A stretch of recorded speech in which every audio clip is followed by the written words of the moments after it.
Oh, okay. So, Okay. let's just get started. I will introduce Keisha a little bit. She's now a senior UX designer and was an adjunct professor in the LTXD program at NYU. So, very welcome, Keisha, as our guest to share a little bit about how to make a portfolio from your professional perspective. So I would just popcorn to Keisha. Yeah. Okay. All right. Hi, everyone. Nice to meet you all. If you're wondering what the accent is, I'm from South Africa originally. I'm excited to be here with you. So Starry did a really good job of introducing myself. So I'm gonna skip that part. I'm just trying to share with you. Share screen. Here we go. One participant can share at a time. That's sorry, I think maybe it's not allowing me to share because you have the Oh, access because you're but the host. I've made you the co Oh, okay. here we go. Okay. All Oh, right. well, Okay. So here we go. The play button is here. Okay. So that's the intro about me. I combine visual and user experience design with learning sciences to create digital products and experiences that have positive impact on people, businesses, and communities. That's really important to me as a designer, is designing with purpose. I don't see the point of designing something that's just beautiful. If it's not functional as well as beautiful, then I don't feel like that is a product that's of value. So that's my this is my mission statement. So since we're talking about mission statements, I thought I'd go through that with you. And then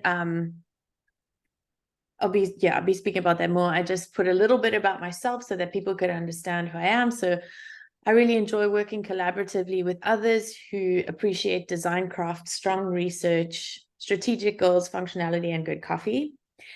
Yeah, so that's another thing. I am all about goals.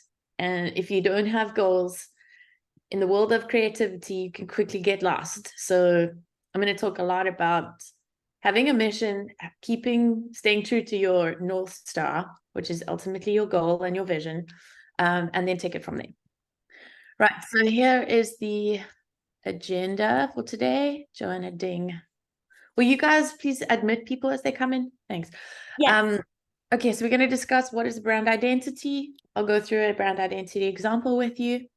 How to develop a brand strategy. So that's the vision, the strategic vision, and then how to create a visual identity. We'll just brush over that quickly, and then where to incorporate that. So that'll be your portfolio.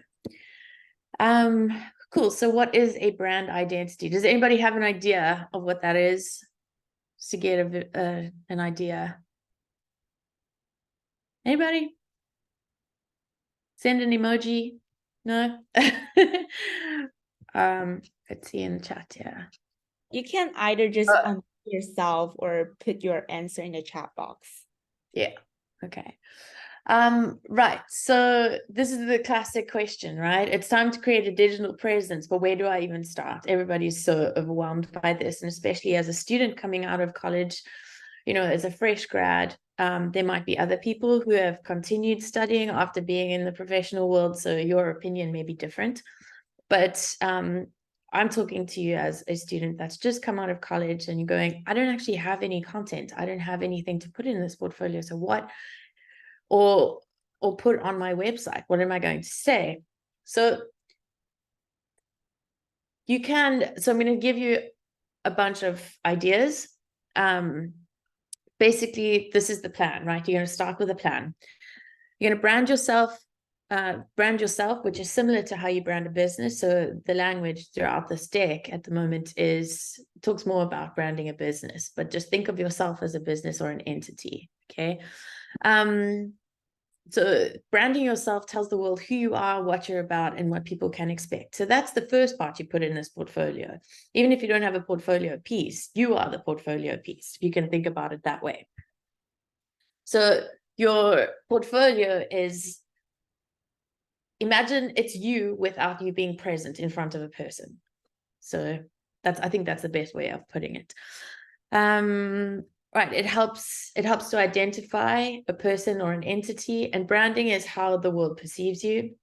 So in the world of business, brand identities help you gain customer loyalty, referrals, you can build trust, and it increases the value by the perception, right? And you can also base your pricing and your product and service based on the value you create through this identity. If I'm going too fast, put it on, unmute yourself and let me know. I can slow down. Am I going too fast? No? Okay, cool. Right. So if you're wondering what makes a good brand identity, this is the overall idea. A good brand identity is aligned with your personality, your purpose, your target audience, and it has a unique look and feel that distinguishes itself from your competition, and it still positions the brand, you or the company, within an industry, right? So I'm just going to go through why it's valuable, because you might go, well, who cares? You know, if you're a business student, you might be thinking like, I don't really care about creativity. It doesn't feel important, but a brand is important, even for you as a business person. So identities are valuable because they build the customer loyalty. It creates familiarity. It's like when you look at Nike, that tick and the communication around it and the experiences they've created, those are so familiar, and that's what makes it so identifiable and distinguishable in the markets, and also has created its value. Helps you stand out from the competition, builds recognition, and consistency is a really important factor with that. Clarity and focus, they have a very, most brands that are standing out and doing really well and succeeding, even professionals themselves, they have a very clear, focused mission. And the other thing is emotional connection. So that's through your brand story, and that story comes from this vision and this mission, right, that you put together. And then the other thing is visual consistency, and that you get through putting together brand guidelines. Anyone have any questions at this point? Do you want me to stop and elaborate on anything? Okay, all right. What's that? Is that yes or no? Oh, someone coming in, right? So one thing that's really important for everyone to understand is that when you build a brand identity, you don't actually have to have prior design experience. So if you understand the following concepts and use the steps provided. Hello? Okay. If you just use these steps provided, it will help you create an identity, and you can build it through something like Canva if you're not familiar with an Adobe Creative Suite. The other reason that's handy, good for you to become familiar with these terms and terminology and this process is because if you are a part of a design team, you need to know what everyone's talking about. Or if you are someone hiring a creative, you need to understand these concepts so that you can make sure that they are producing the right content for you or giving you what you're paying for. So here's just one quick case study that I'm going through, which is Warby Parker. I'm going to brush over this because we're going into these details quickly.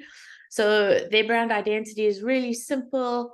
It's very, so they've disrupted the expensive glasses industry by making affordable, high quality, providing an affordable, high quality, range of glasses. They've also visually, they've created a really simple, really clean, very chic, but also still really approachable sort of design. It doesn't feel as intimidating as a luxury brand does. People here are smiling and they look fresh, and they don't have that gaunt, skinny, sullen look about these models. They look like normal, everyday people. So that's another way of visually showing where the price point is. Hope that makes sense.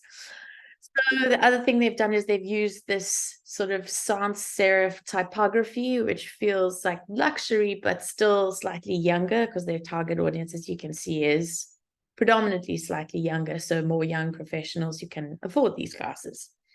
They've also used a lot of white space. They use rounder shapes so that it feels, again, friendlier. Rounder shapes as opposed to square shapes. People tend to feel are softer and it seems more approachable. So all of their elements combined together have, you know, worked towards this system, this brand identity. Right. Also, the use of the blue and the white. Blue tends to be a friendly but professional sort of color. I've put links further down at the bottom when I talk about color theory to, you know, emotions that certain colors evoke, so that you can understand when you choose a color palette, what sort of feelings you will portray through choosing a color palette. Right, next one. Why is it not going? Okay, right. So developing a brand strategy. Right. So, sorry, yeah. Step 2. Wait. Developing a brand strategy. So the first thing you need to do, sorry, I should say strategy, not identity, is you got to find your niche and study your competitors, right? So if you're going out there into your industry, I'm going to talk about it from a personal standpoint. You want to see how are other people writing their mission statements? How are they marketing themselves? What sort of language are they using? What, like, for example, for the people that are in our learning, the instructional design program, so digital media design for learning, there's different types of terminology nowadays around instructional design experiences. So some people say that they're an instructional designer, whereas other people are starting to say they're a learning experience designer. So that's one area why I'm saying study your competition. Whereas if you're a brand, like if you are let's say yogurt brand, for example, you should know, how is everybody positioning themselves? How are they packaging themselves? What sort of wording are they using? You know, is it low fat? Is it fat free? Are they going for sugar free? Are they talking about probiotics? Like, what is their big differentiating factor? Besides the visual, what sort of language are they using? So that should hopefully give you an idea between an organizational competitor analysis versus like branding yourself, right? Define your target audience. So who are you speaking to? What are they like? What are they interested in? What can they afford? Where do they live? There's a larger section on demographics below. Then define what your brand purpose is. Choose a business name. That one's pretty obvious. And then come up with a slogan and a tagline. I'm going to brush over those quite quickly, but I'm going to go into the first few concepts in a bit more depth. So doing a competitor analysis, right? What is their messaging like? What sort of colors do they use? What sort of typography do they use? What sort of shapes and imagery? So that's I spoke about with Warby Parker. You know, I said they use the sans serif typography, they use the round shapes, they use the blue and the white, and then they had a very consistent type of photography, which was younger people smiling, not with sullen faces. They looked quite fresh, and they weren't wearing very conservative clothing. They had this more youthful feel. So you need to know, the other thing is that's important to know is who's offering what, right? And how are they doing it? Are they doing it online? Are they doing it through other touch points like billboards? Are they only using social media? Are they using like public transport for their branding? And then, right, so you need to know also where the demand is. And this is also a good space where you can identify opportunities and then look at where other brands where their weaknesses are, and then, you know, what they've done well. And then you find your happy medium in that spot. That's where your sweet spot is. So you have to start there. And then you do this. Then you define your target audience. So you look at their demographics. So I just quickly need to do this. This is frustrating me. You look at their different demographics. Look at how they get their information. You know, where are they shopping, or where are people looking? So if someone's looking to hire you, invariably on LinkedIn or other sort of hiring platforms like Indeed or Dice, or Hired. Hired is a great one. Or if they're purchasing products, are they on Instagram? Are they on Facebook? Do they have an e-commerce store, etc.? They look at their hobbies. What are they into? Do they face any challenges? What's important to them? What are their personal values, their personal beliefs? And that is a very broad topic. So basically, you want to try and tailor your mission and messaging to your target audience. And you want to have an idea of what these people are like and what they're doing. Okay, so that's a bit repetitive. I'll give you this presentation afterwards so that you can go through it again. I might be going too fast. So these are examples of personas. So a way that you can start identifying who it is that you're talking to. So here's an example. Jonathan Smith, he's 30. His sort of value, he values his way of, he likes Apple, Burger King, McDonald's, KFC, and Subway. So that tells you a little bit about his disposable income and where he is financially. Also says he's quite young. He wants to make a big impact with professional, sorry, I can't see, students and infographics and more. Right, so he's a designer. So he talks about his motivations here. And then it also talks about what software he uses. So this gives you a good idea, like his age range, his demographic, what he's into. So you can figure out a way to appeal to this Jonathan Smith guy. And then there's the same with this girl, Hannah McLeod, and then Michaela Miller, and then this Drake Dave. So I think you guys can go into that more in depth because I just want to make sure there's enough time for questions later. So yeah, go through personas in depth on your own. Developing a brand strategy. So this is super important. Define your purpose and why.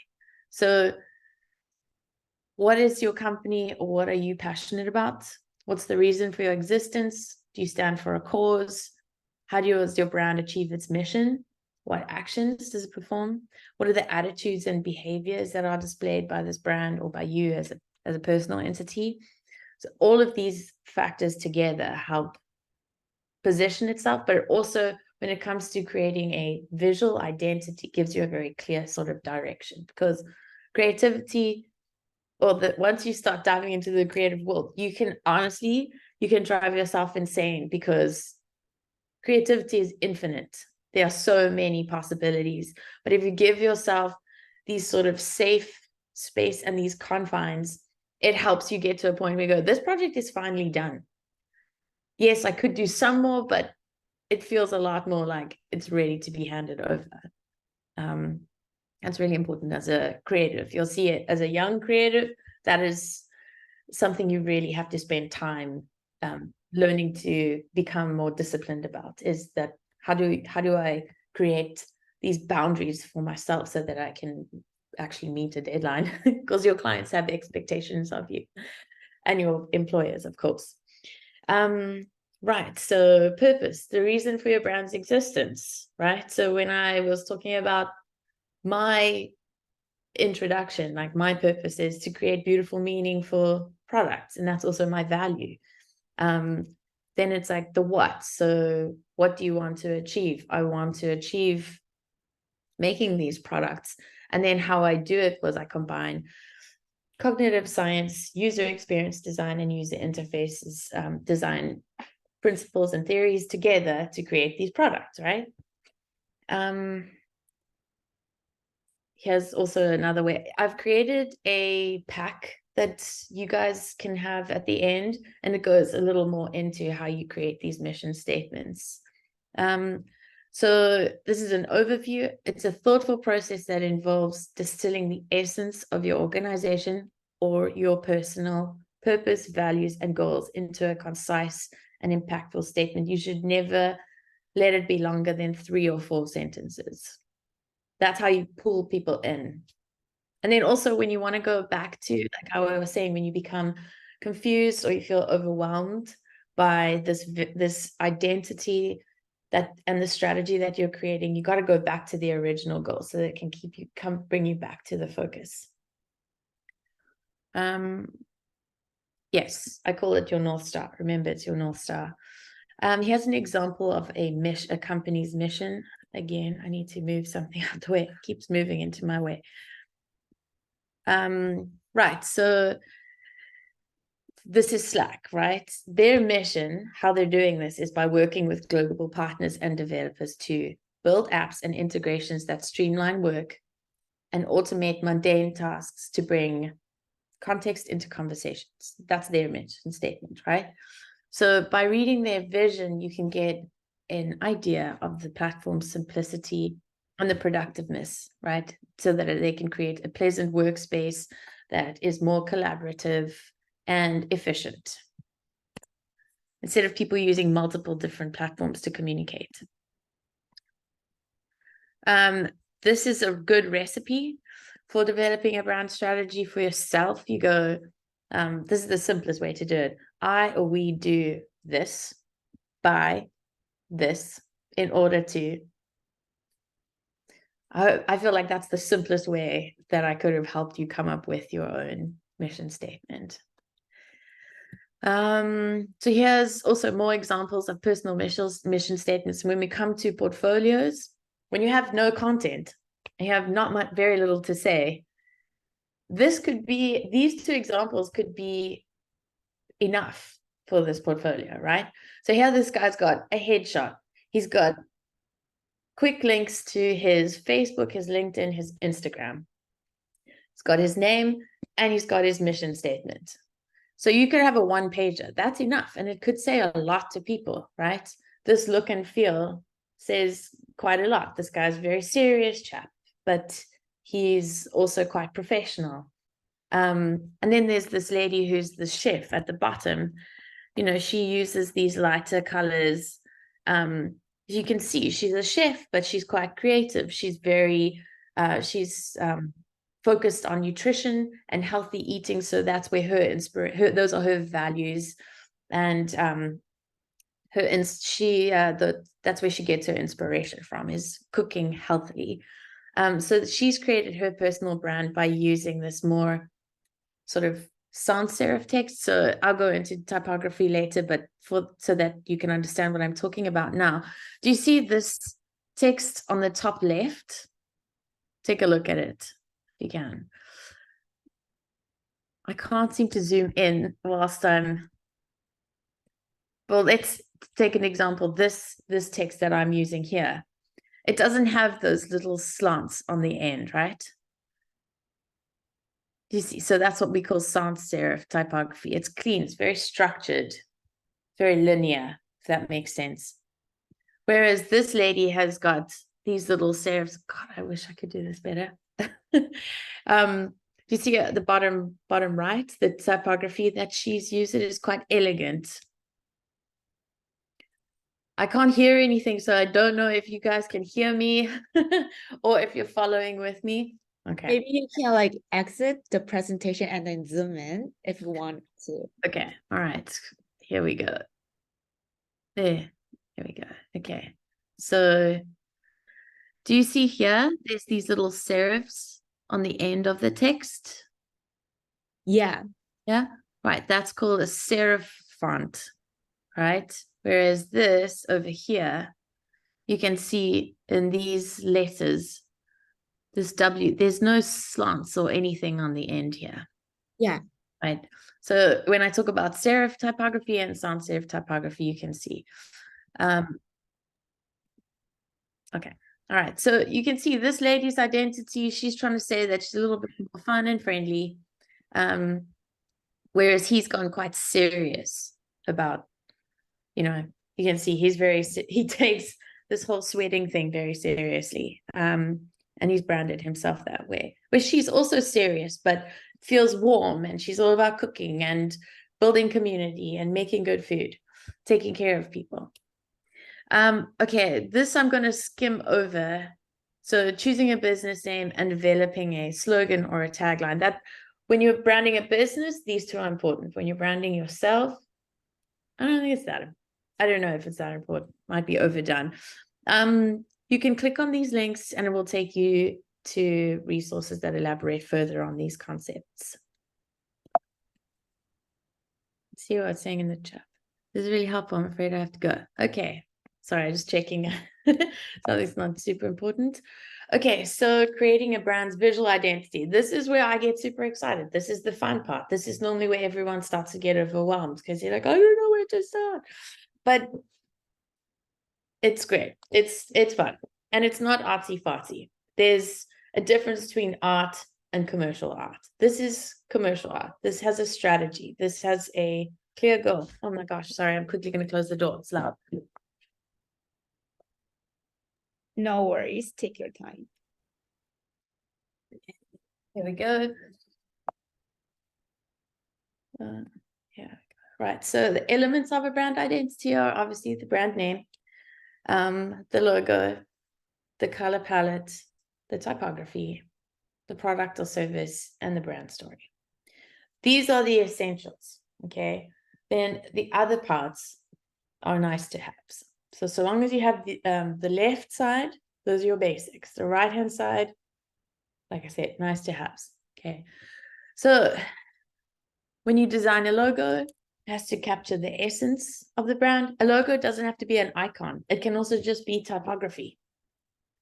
That's a lot of people don't always know that. So that should take some pressure off you.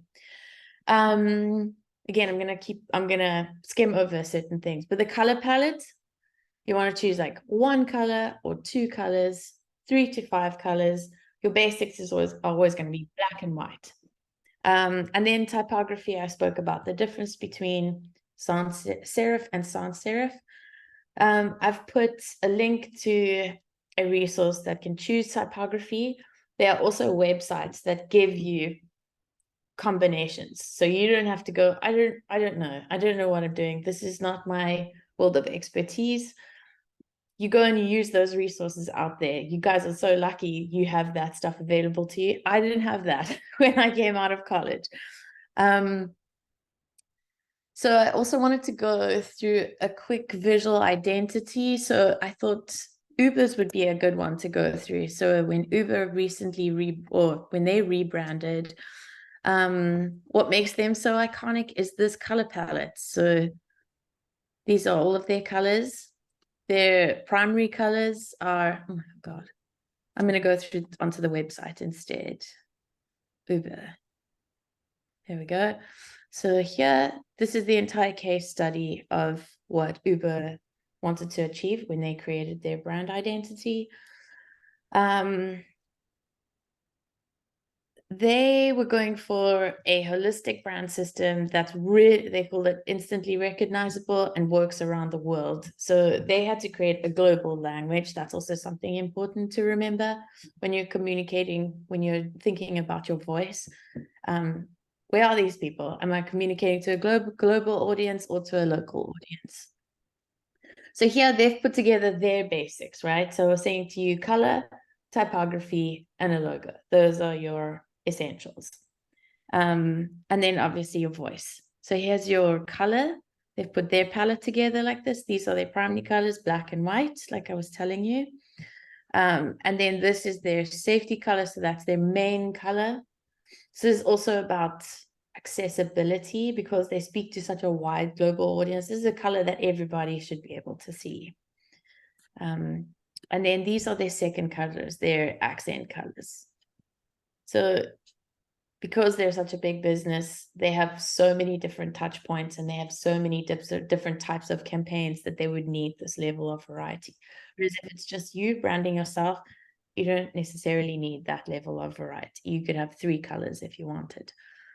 And then this was their, this is their logo. This is when they cleaned it up. They went with more round look and feel. And they had a whole rationale about why they did that. I've also put the link in there, so you can go through this case study yourself. But you can see how they standardize this brand look and feel. So that's what makes you go whenever you're out in the world. you can see when something is from Uber. You don't necessarily have to see the logo on it. It's because of all the other factors around it as well that make it so identifiable. So they even standardize the way that motion is done. Photography is very specific. So they've got a shot list, which gives you an idea of multiple different types of photography.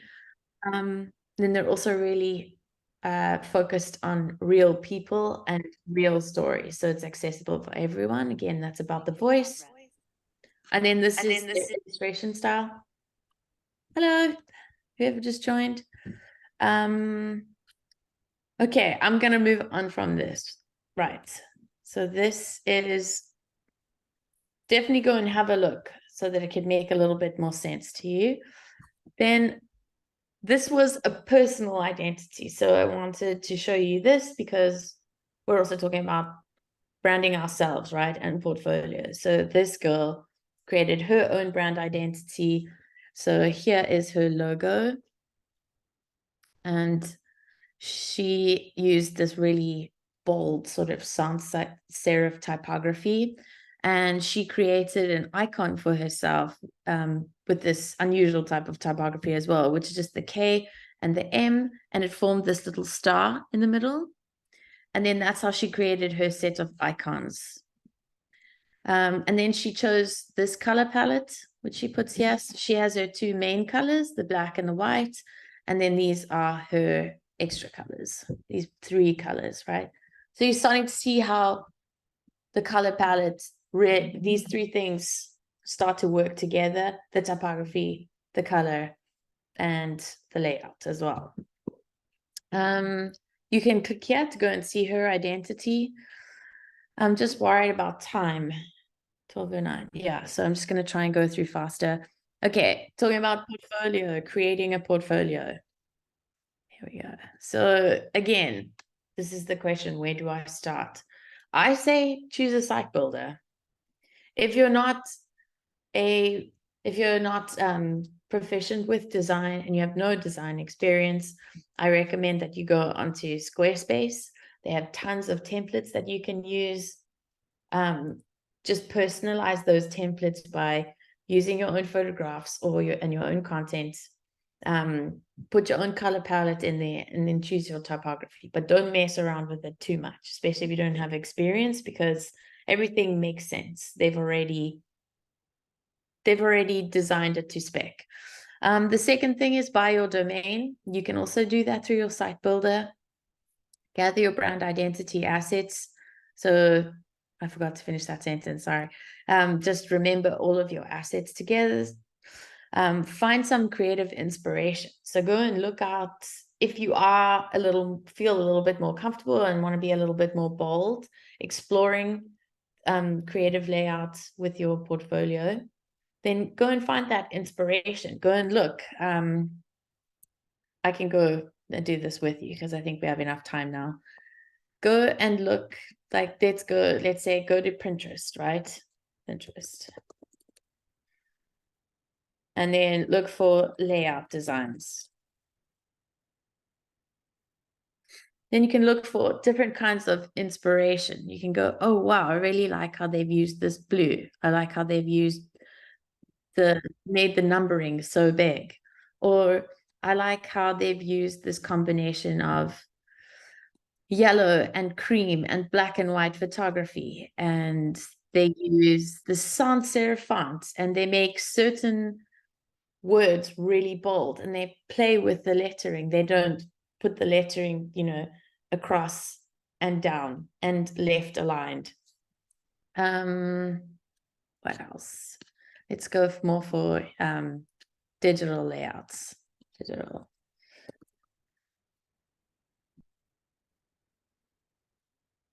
So you can follow things like this as well. When you go, I don't really understand. When do I know how big do I make a heading? How big do I make a subheading? Things like that. Use this inspiration to help you figure out that sort of sizing, right? Because they've worked to a grid. I would have liked to have gone into grids, but I didn't think I'd have enough. There are so many elements of design.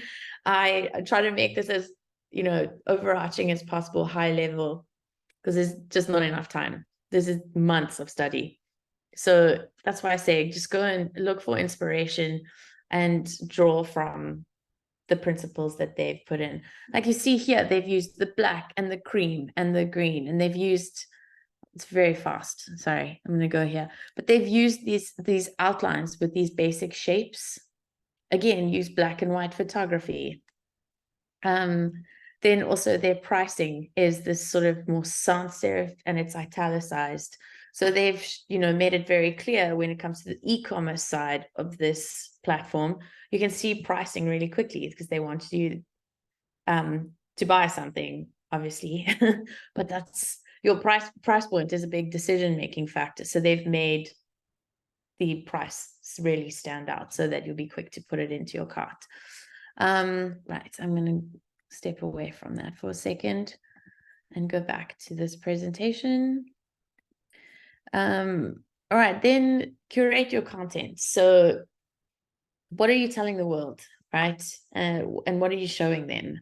So if you've only got one portfolio piece, you could go onto your site, make your first page about you. It's your mission statement. Don't be afraid of using lots of space. You can put a lot of color in the background. Make your picture really small with a circle. Make your name massive, but then put your little statement at at the bottom. Make sure that those 3 sentences are really powerful and punchy. And then make one section where you can put the work that you feel really proud of onto a separate page, and make sure you talk about that work. You go, what were the problems we faced? What was I trying to solve for? These are the factors I took into consideration. Here's my research. Here's what I studied. Here's the highlights of what I found. And those gave me these goals in order to design this, and this was the output. That's how I recommend you putting a case study together. It seems like the most chronological way to study, and a lot of hiring managers want to know more than just about the output of what you created. They want to know, how do you tackle a problem from beginning to end? And this is the process that will show that. See what's in this chat, just in case anybody wants to tell me something. Oh, okay, sorry. Okay, and then the other thing is cluster your content, right? So cluster them into themes and make a little sitemap. So that's basic, like about, then work. And then if you're worried that you don't have much work, another way to really get people to know about you or understand how you think or how you feel or what you're interested in, your passions, your visions, you can go on anywhere, any form of platform. It could be Medium, it could be CNN, could be Time Inc., could be Bloomberg. It could be National Geographic or something. It could be design websites, TechCrunch. Take those articles and share them to your platform, right? So that it's within your branded space. And write a small little rationale or a small little highlight of what you thought of that article, and that's enough. Then you don't need to worry that you've only got one little piece of work to showcase. That creates like a 3-page website, and that's enough. People don't have time to go through endless projects. They're just there for the overview. Okay, so I'm going to leave you there. Now it's questions. Yeah, now everyone, if you have any question, you can just unmute yourself, either unmute yourself or put your question in the chat box so that Keisha can answer your question.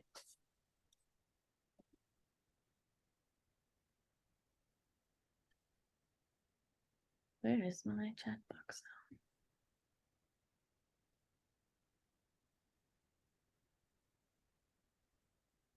Is it just me? I'm not seeing any questions. Hi, Keisha. Hello. Thank you for the great presentation. I do have a question in terms of the portfolio. Mhm. Do we need to put only completed project or products on the profile? Because earlier before you joined, we had a discussion here. A lot of people never started or maybe in progress. Like, can we treat our website or portfolio as an ongoing, or do we better to show the quote unquote the final product? So what's your take on that? It will always be ongoing. So long as you have limbs and you have to pay rent, that is going to be an ongoing body of work. It's never going to stop. Yeah, you don't have to think of it as final, and you can always reinvent yourself. You know, if in 10 years or even 5 years time, I mean, things change so rapidly and there's trends. If you are really serious about design, you know, you're going to want to stay on the pulse. So you might change your look and feel. You might go, I hate pink and yellow and blue. I just want to be about muted colors. I want to look like to reflect who I am at the moment, which is like earthy tones or something, and look more timeless. You know, yeah, it's a constant ongoing body of work. Yeah, I think that's the shortest way to answer it. It's a place to start. Yeah. Good question. There's a question from chat box. Okay. Annie, she said, is there a useful site builder which is free to use?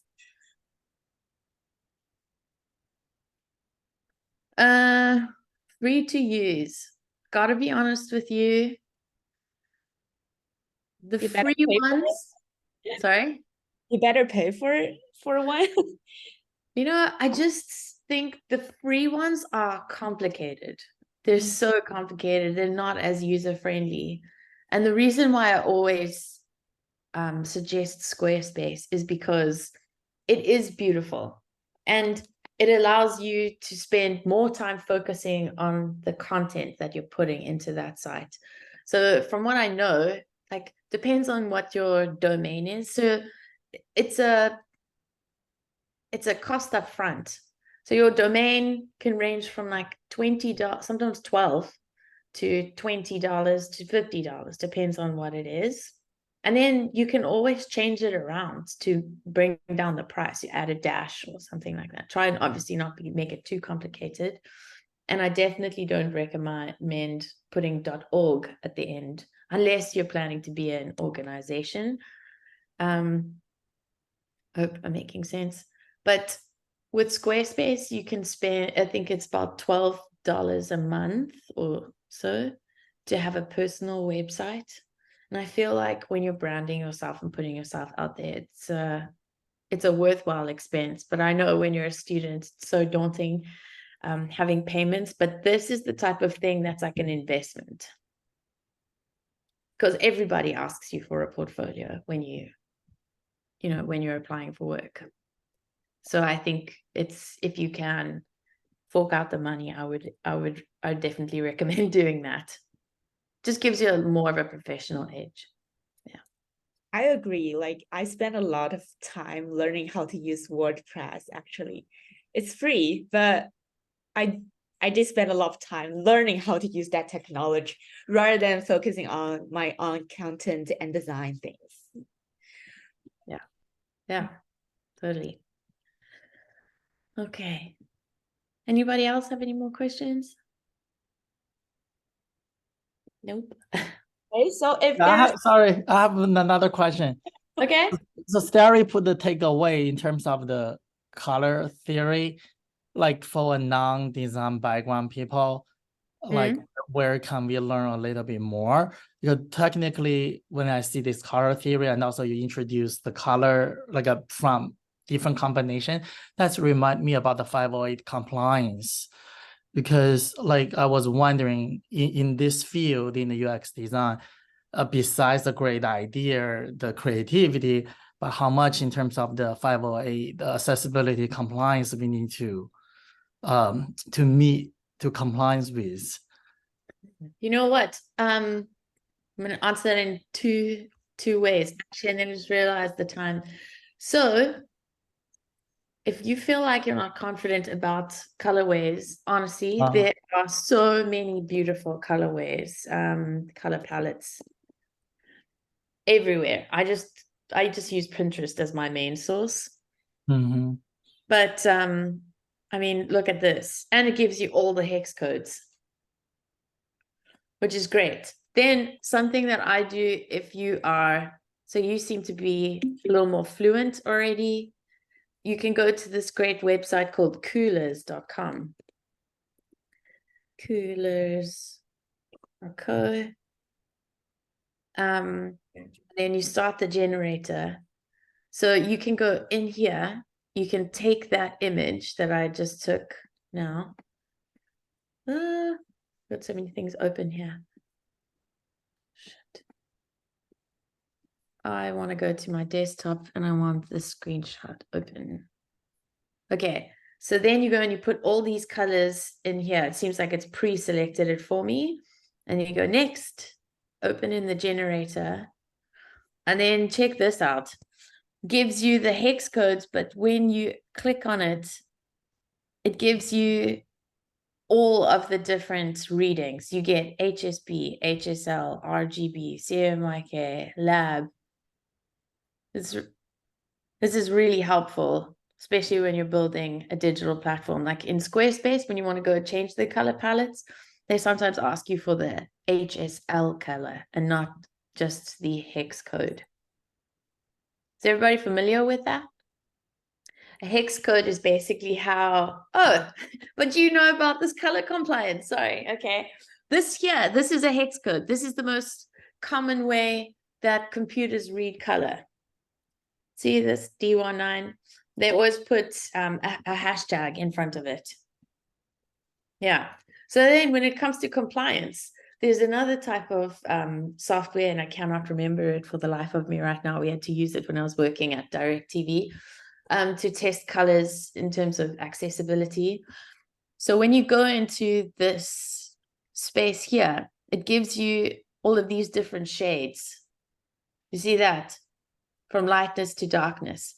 So if they say, if you go and you test the accessibility and it says the contrast is not high enough, you can stay within the same color tone, but you can go a different shade. So if they say this brown is too close to the pink, you can go and choose this darker so that there's higher contrast between the two, right? But you're still within the same palette. That helps you if you're working with a big company and they've already got a really established brand identity. They've paid for it. Those are the rules. That's it. You cannot change it. So, but you got to find a quick solution. This is the best solution. Right. Okay. Hope that helps. Thank you. That's really Sure. helpful. Okay, cool. It's called coolers.com. COOLORS. I have put coolers in the chat box. Everyone feel free to check it out after this presentation. So Keisha, I know you are aware of time, so maybe that's the end of Q&A session. And thank you again for giving us this brilliant presentation to us. Oh, cool. I hope it was helpful. Yeah, I'm so impressed by how you incorporate like those business strategies, like brand building strategies, into making our own portfolio, like viewing ourselves as a kind of product, as a kind of brand to build up, and try to show what kind of persons we are in our portfolio. Thank you again for coming, Keisha. It's a pleasure. Bye, everyone. Have a fun weekend. Yeah. Thank you so much. Yeah, have a good one. Will do. Thanks. Bye. Bye.